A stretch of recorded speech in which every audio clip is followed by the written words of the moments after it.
অন্তর্বর্তী সরকারের পরিকল্পনা উপদেষ্টা ওয়াহিদুদ্দিন মাহমুদ বলেছেন, শিক্ষা কাঠামোর মৌলিক পরিবর্তন না করলে শিক্ষা কমিশন করে সুফল মিলবে না।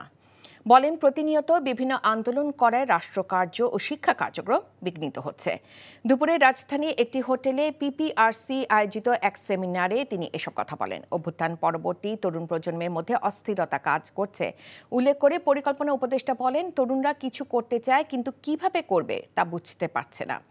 দেশে স্বৈরাচার যাতে আর তৈরি না হতে পারে সেই বিষয়ে প্রতিজ্ঞাবদ্ধ থাকার আহ্বান জানান পরিকল্পনা উপদেষ্টা। দুর্বল স্থানীয় সরকার ব্যবস্থা দুর্বল ছিল, তাই ধীরে ধীরে উন্নত করার কথাও জানান তিনি।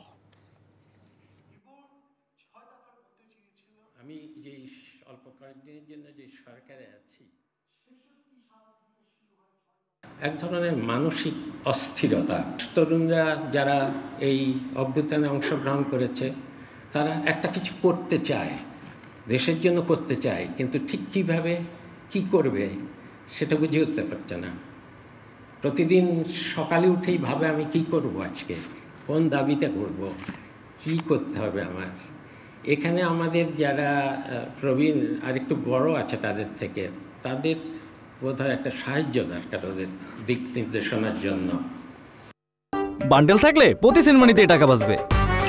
বিকাশ সেনমানি বান্ডেল কিনে জিতুন প্রতি লেনদেনে।